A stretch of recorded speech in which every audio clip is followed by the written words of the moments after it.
So if तपाईलाई last episode याद छ भनेपछि अहिले हामी चाहिँ हाम्रो सौर्यमण्डल या सोलर सिस्टमको टुरमा हामी हाम्रो स्पेसशिपमा बसेर बुध ग्रह गएका थियौं र त्यहाँबाट अब हामी फर्किरहेछौं घरतिर।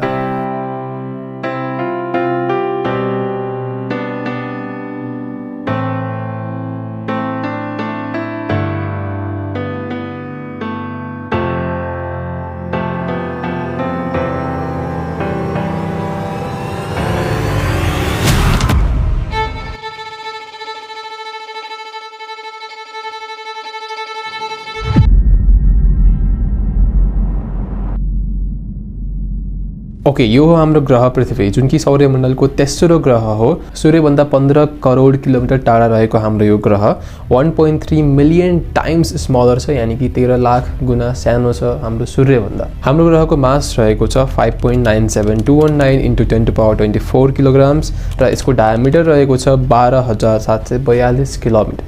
र अब जानौँ हामी हाम्रो ग्रहको जियोलोजिकल र बायोलोजिकल इभोल्युसनको बारेमा वा भौगोलिक र जैविक विकास। पृथ्वीको भौगोलिक तथा जैविक विकासलाई दुईवटा पार्टमा डिभाइड गर्न सकिन्छ।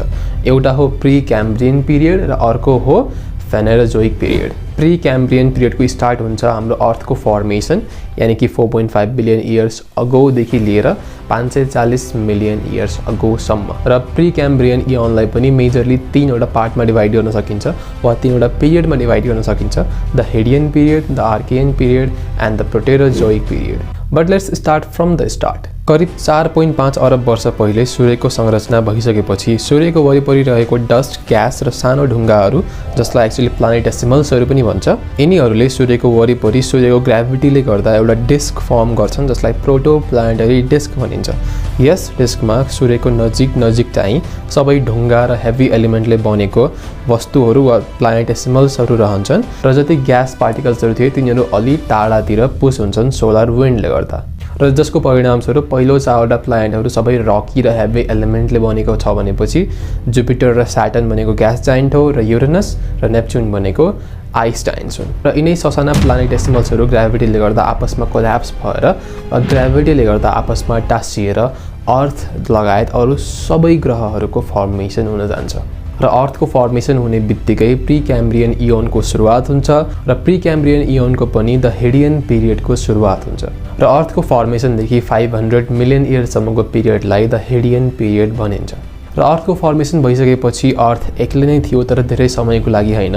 सो अर्थको फर्मेसन भइसकेको केही समयपछि एउटा प्लानेट, एउटा मार्सको साइजको प्लानेट, मङ्गल ग्रहको साइजको प्लानेट जसको नाम थिया थियो, त्यो आएर हाम्रो अर्थ, हाम्रो ग्रहसँग ठोक्किन्छ र त्यो ठोक्किँदाखेरि यति ठुलो इम्प्याक्ट हुन्छ कि हाम्रो अर्थमा भएको म्याटर, डेब्रीहरू सबै स्पेसमा उछिट्टिएर जान्छ र एउटा रिङ फर्मेसन हुन्छ र त्यही रिङ इभेन्चुअली हाम्रो मुन या चन्द्रमामा परिणत हुन्छ। र चन्द्रमाको फर्मेसन भइसकेपछि हाम्रो अर्थको अर्बिट पनि स्टेबलाइज भइहाल्छ। र सिन्स चन्द्रमा त्यति बेला एकदमै नजिक थियो अर्थको, टाइडल फोर्सेसले गर्दाखेरि अर्थमा एक दिन केवल 6 घण्टाको हुन्थ्यो र 1 वर्ष कम्प्लिट हुन करिब 1434 दिन लाग्थ्यो। 1434 दिन लाग्थ्यो 1 वर्ष कम्प्लिट हुन।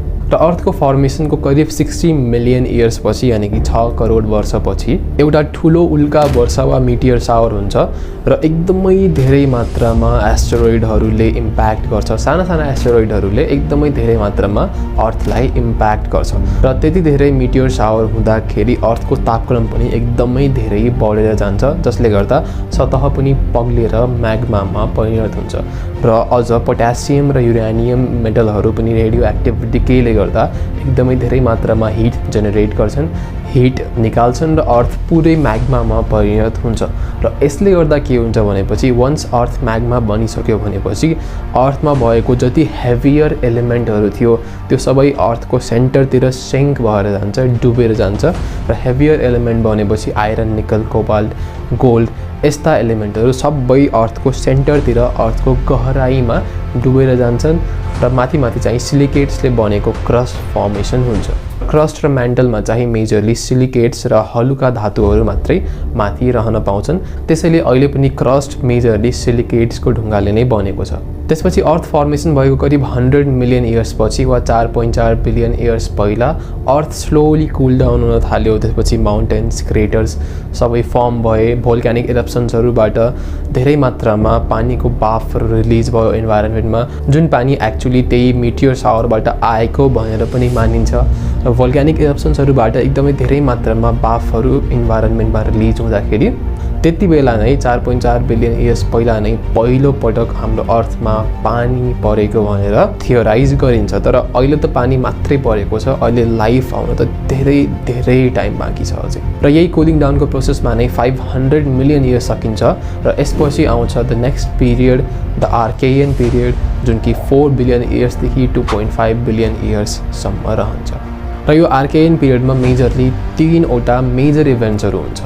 सो फर्स्ट मेजर इभेन्ट यसमा यो हुन्छ कि भोल्क्यानिक इरप्सन्सबाट धेरै मात्रामा पानीको बाफ मात्रै ननिस्केर CO2 र मिथेन पनि निस्किन्छ, जसले गर्दा CO2 डोमिनेन्ट इन्भाइरोन्मेन्ट हुन्छ हाम्रो अर्थमा। त्यति बेला अक्सिजन 1% भन्दा पनि एकदमै कम थियो र कार्बन डाइअक्साइडको मात्रा अहिले जति छ कार्बन डाइअक्साइड त्योभन्दा 10⁻100 टाइम्स धेरै थियो। र नेक्स्ट मेजर इभेन्ट द आर्केयन पिरियडमा यो हुन्छ कि हाम्रो क्रस्ट जुन छ, हाम्रो माथिको क्रस्ट जुन छ त्यो कुलिङ हुन थाल्छ र फर्स्ट कन्टिनेन्टल टेक्टोनिक प्लेट्सको फर्मेसन हुन्छ।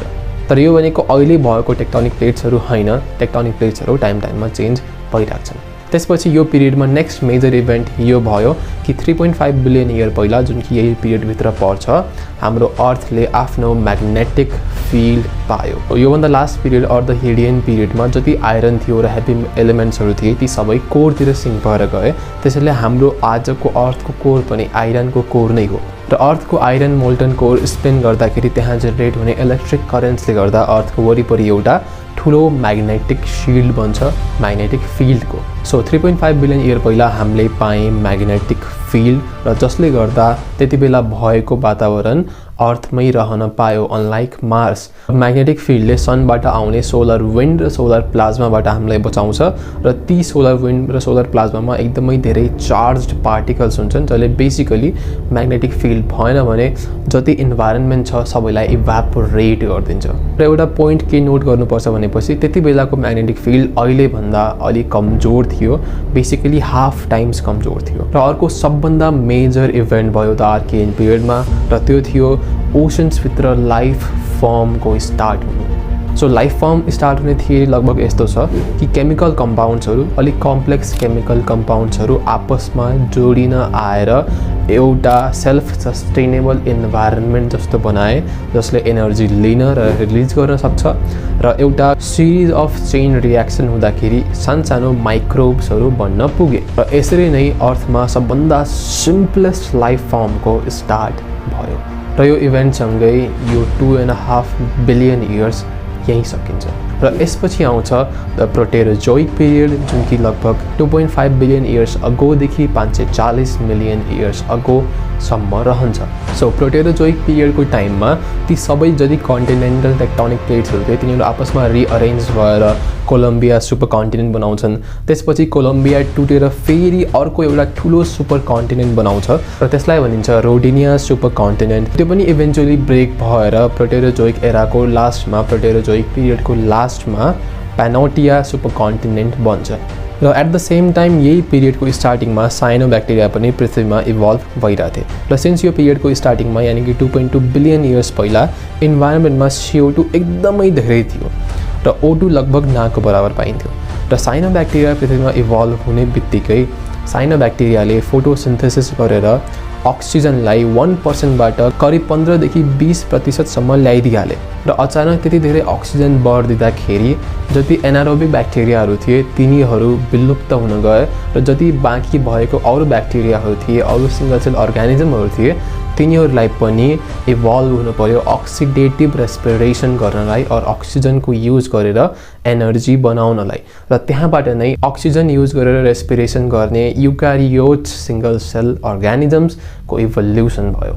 तर अक्सिजन बढ्ने बित्तिकै एउटा अर्को प्रब्लम पनि आयो। सिन्स O2 धेरै थियो, अक्सिजन धेरै थियो इन्भाइरोमेन्टमा भएको मिथेन अक्सिडाइज हुन थाल्यो र मिथेन अक्सिडाइज हुनुको मतलब केही होइन, मिथेन कम हुन थाल्यो र अब मिथेन भनेको ग्रीन हाउस ग्यास हो। त्यसो भए इन्भाइरोमेन्टमा ग्रीन हाउस ग्यास कम हुने बित्तिकै के हुन्छ?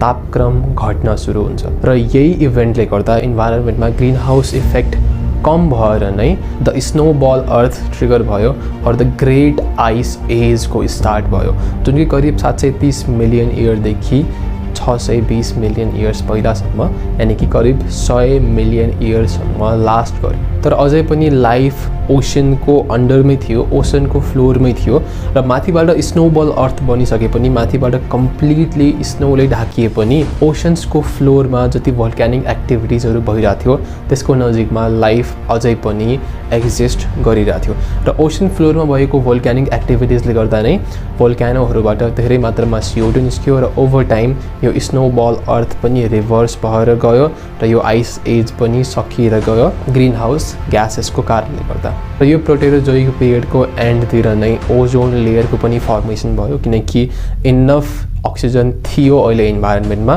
र त्यसपछि यही प्रोटेरोजोइक पिरियडमा नै मल्टिसेलुलर अर्ग्यानिजम्सहरूको फर्मेसन हुन सुरु भयो र त्यो भनेको करिब 600 मिलियन इयरदेखि 540 मिलियन इयर पहिला मल्टिसेलुलर अर्ग्यानिजम्सको फर्मेसन भयो र ती सफ्ट बडिड मल्टिसेलुलर अर्ग्यानिजम्सहरूलाई कलेक्टिभली भेन्डियन फौना और एडियाकारा फौना भनेर पनि चिनिन्छ, जसको जियोलजिकल एभिडेन्सेसहरूलाई हामीले कार्बन डेटिङ गऱ्यौँ भने ठ्याक्कै त्यही समयसँग म्याच हुन्छ र यहाँ नै हाम्रो प्री क्याम्ब्रियन इयन समाप्त हुन्छ। 4.5 बिलियन इयर पहिलादेखि लिएर 540 मिलियन इयर पहिलासम्म। यो लगभग 90% अफ लाइफ टाइम अफ अर्थ हो र यसको एन्डमा आएर मात्रै हामीले लाइफको एक्सपेक्टेन्सी देखिरहेछौँ र यसपछि आउँछ हाम्रो फेनेरोजोइक एरा, जसमा सबै लाइफ फर्मेसन्स र मेजर मास एक्सटिङ्सन्सहरू हुन्छ र त्यो जान्नेछौँ हामीले हाम्रो नेक्स्ट एपिसोडमा, किनकि यो एपिसोड धेरै लामो भइसकेको छ। मेरो सुट गरेको फुटेज नै आधा घन्टा भइसक्यो र अब यसको नेक्स्ट एपिसोडमा फेनेरोजोइक एरामा